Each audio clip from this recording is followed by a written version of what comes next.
Hello friends, a very good day to you. Today we are going to discuss the causes for the revolt of 1857.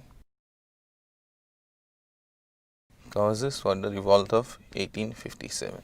Now remember that the revolt of 1857, even though it has been called the mutiny of 1857 or the Sepoy mutiny of 1857, it was much more than a Sepoy mutiny, and it was much more than a revolt also. It was, as S.B. Chaudhary has commented, was a civil rebellion, whereas some people also have the ideation that it was a national a national movement against the alien British rulers. However, you see, even if these categories are contentious, we understand that it was a mass movement, it was a violent movement to overthrow British rule in India, and it was led by, various sections of the society, which included the zamindari, the elite ruling classes, the sepoys, and even commoners. All right. So, in understanding the causes for the revolt of 1857, we have to look into all of these elements, all right, and all of these natures of the revolt of 1857, and then we can extrapolate the various causes for the revolt of 1857. Now, proceeding forward, as we see in most historical events, there are certain gradations of causes, and these gradations of causes are mostly common for all historical events. All right. So, these would be the economic causes, the political causes, and the social causes. Okay. And these gradations of causes will be common to most historical events. And what else is common to most historical events? Most, I say, and not all, is a trigger event. All right. A trigger event, or what can also be called an immediate cause.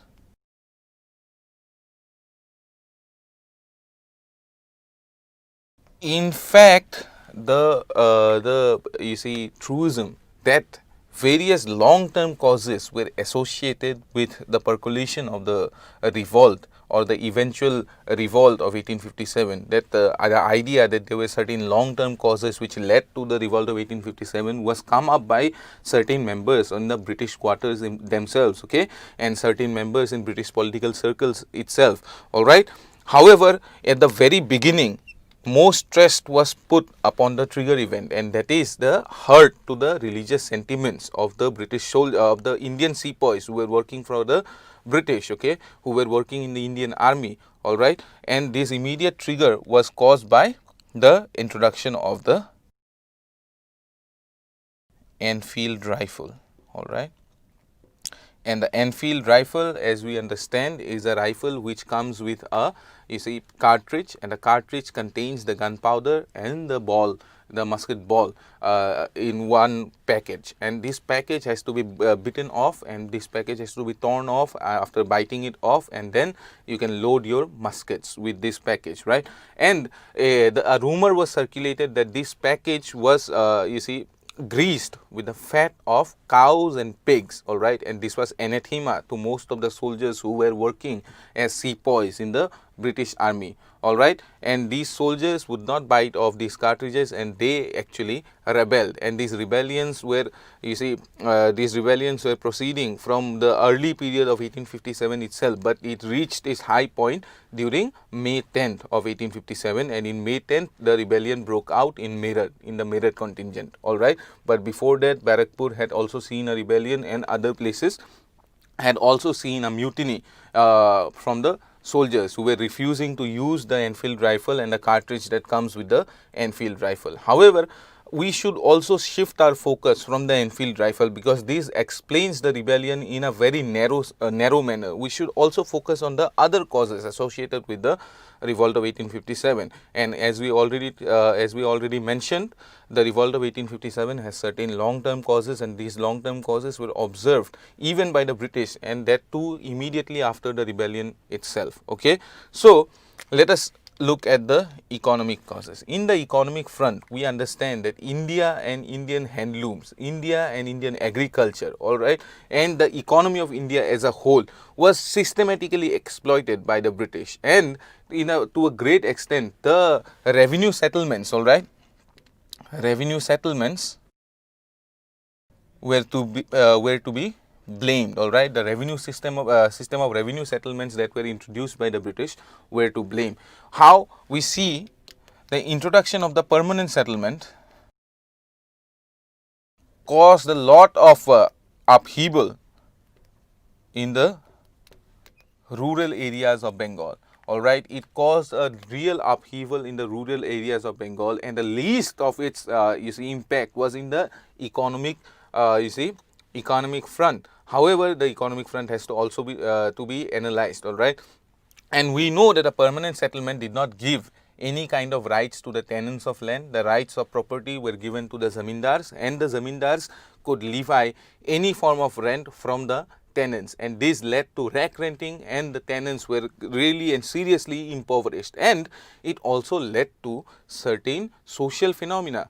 Okay, how? Because the rent on the zamindar itself, the zamindar who had been given the proprietary rights, the rent on the zamindar itself was fixed at a very high level. Okay, it was the absolute maximum possible, because Cornwallis stated that the rent should be fixed at the absolute maximum possible, because rent will not be raised. The rent on land, the revenue accruing from rent will not be raised for a significant period of time, and therefore it should be fixed at the absolute maximum.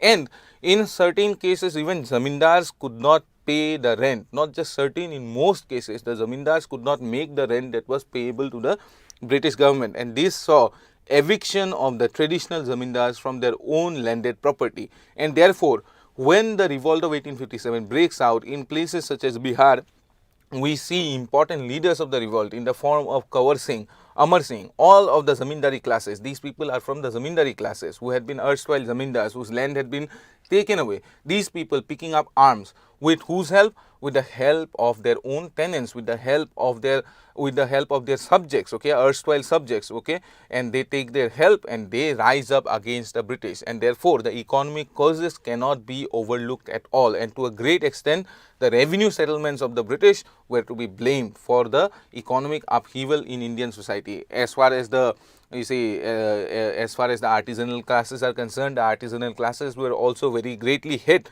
by the industrial revolution in Britain and the influx of cheap cloth and machine made cloth into India, and this also caused impoverishment in the urbanized areas. All right, and all of these were to be blamed for all of these were to be blamed for the outbreak of the revolt of 1857. Now, moving on, let us also look into the political causes, and remember that Wellesley, Dalhousie included, all of these governor generals of Britain, they had embarked upon a very reactionary policy against the Indian ruling classes. Okay, they had embarked upon a reactionary policy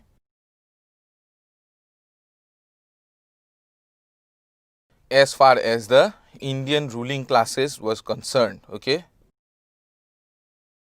and this meant that they would take away the ancestral properties, titles, and also the ancestral the hereditary rights these Indian ruling classes had over their own territories. And through the doctrine of lapse, through the doctrine of subsidiary alliance, these rulers, the British Indian rulers of the East India Company, they were usurping great and vast amounts of lands all over India. The culmination is seen in the 1856 annexation of Awadh. All right, in 1856 Awadh is annexed, and this also is one of the important causes behind the rebellion of 1857. And we see in Awadh itself Begum Hazrat Mahal, the mother of the erstwhile ruler Wajid Ali Shah, taking up the cause of the rebellion in Awadh. All right, and we see Nana Sahib taking up the cause of the rebellion from Kanpur. These are all of the ruling classes, and they have been denied their rights to rule over the subjects, and therefore they take up arms. We see the same thing as far as the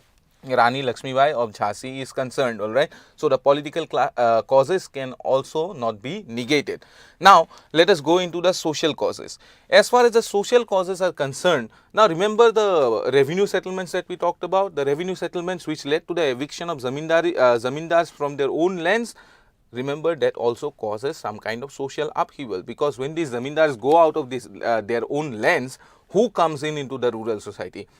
the urbanized people, the urbanized classes who have become, you see, newly rich through trade and through manufacturing activities. They come in, they buy these zamindari lands and they become zamindars in their own rights, and most of these times these zamindars are absentee zamindars. They are not present in the rural areas, so they are not in touch with the realities of you see, rural agriculture. They are also not traditional leaders of the people, of the rural masses. They are not the traditional leaders. They are not connected to the rural masses through kinship ties, okay, kinship and caste ties, all right. These people who are of different caste, of different lineages, they are coming in and they are trying to proclaim themselves master over the tenants, and this is not accepted by the tenants themselves, all right. And this is a cause for great social upheaval in rural India. Apart from that, another factor that has been mentioned is the meddling of the British in the religious, socio-religious affairs of the Indians at this particular point of time. Now remember,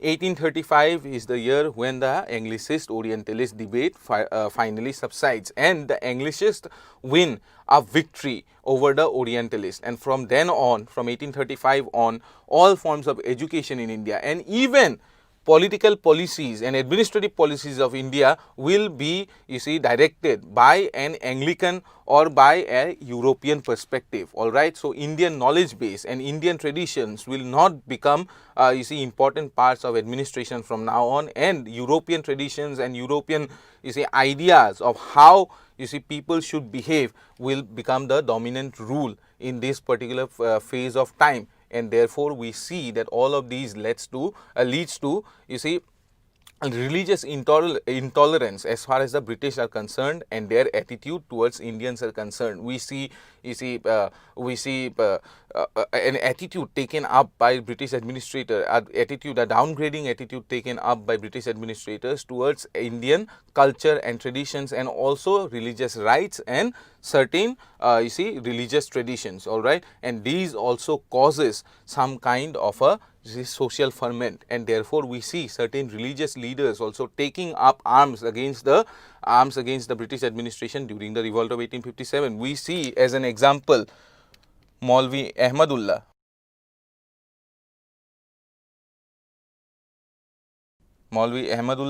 who leads the rebellion from Faizabad, who even proclaims a fatwa against the East India Company, saying that the rule of the East India Company is satanic and that a jihad should be conducted against the East India Company and the East India Company's rule. So these kind of feelings among the religious classes are produced by the East India Company's administrative policies towards the religious inclination of Indians. And you see, lastly, with the trigger event itself and the immediate cause itself, there is something bigger related, and that is the army as a whole, all right. The army, the native infantry which had rebelled, all right, the northern infantry or the Bengal infantry which had rebelled against the British, who were the first ones to take up arms against their British masters, they had certain specific grievances which are specific to the army, all right. Now remember that Indian officers were not promoted beyond the rank of Havaldar, all right. This was the maximum that they could reach. This is the maximum rank that they could reach in the Indian army. They could not become commissioned officers, and this was a cause for grievance. On the other hand, they were also, you see, the stipend that is paid to them or the compensation that is paid to them for fighting overseas was also stopped right before the revolt of 1857, okay. So there is a you see, religious injunction in India prevalent at that point of time, that if you travel across the sea, all right, you will lose your caste and you will lose your religion. And the soldiers are doing the same. They are traveling across seas and going overseas and fighting. But even after taking such a huge social risk and a huge religious risk, the compensation that they were traditionally paid for fighting overseas was stopped, and this was also a cause for grievance, all right. And the racist attitude of their, you see, commanding officers, it also created some kind of you see, hatred among the Indian army soldiers against their British masters, all right. And all of this together with the immediate trigger event, they caused you see, the British Indian soldiers of the native infantry, that is the Bengal infantry, to rise up. However, the connecting factor between the army And all of these causes, okay, there is a connection between the army and all of these causes, and it was perhaps first stated out by Rudrangshu Mukherjee when he stated that actually the Indian army soldiers were peasants in arms, okay, they were peasants in arms, all right. What this statement means is that the Indian army soldiers or the soldiers of the Bengal infantry who were fighting for the British were actually recruited from areas, they were known as Purbiyas. The name that they were given was Purbiyas. They come from Bengal and they come from the Bihar region, okay, and certain parts of UP also. And all of these Purbiya soldiers were deeply affected by the economic, political and social causes which we had already discussed. They had also been deeply affected, okay, and their homes have been deeply affected, their own villages had been deeply affected by all of these causes, and therefore it was not a surprise that the immediate grievances of the army, it also found vent in the form of grievances of the whole system, of the whole British Indian system at that point of time, and it was a systemic exploitation by the British which caused the army to rebel, all right, and it was soon joined by the civil masses and it turned into a civil rebellion, okay. So this is the crux of the revolt of 1857. This is actually the nature of the revolt of 1857, that it was not simply a mutiny but it was something more, and there has been researches going on the revolt of 1857, but it is still and yet not been conclusively stated what exactly was the revolt of 1857, apart from the fact that you see, the revolt of 1857 was not just a mutiny, but it was something bigger. Nothing conclusive can be, you see, outright spoken about the revolt of 1857. But we know it was a mass movement, and it was a movement which was carried out to, you see, wipe out British rule in India. All right. So I hope the causes for the revolt of 1857 are clear to you. I hope that you will be studying hard. Thank you.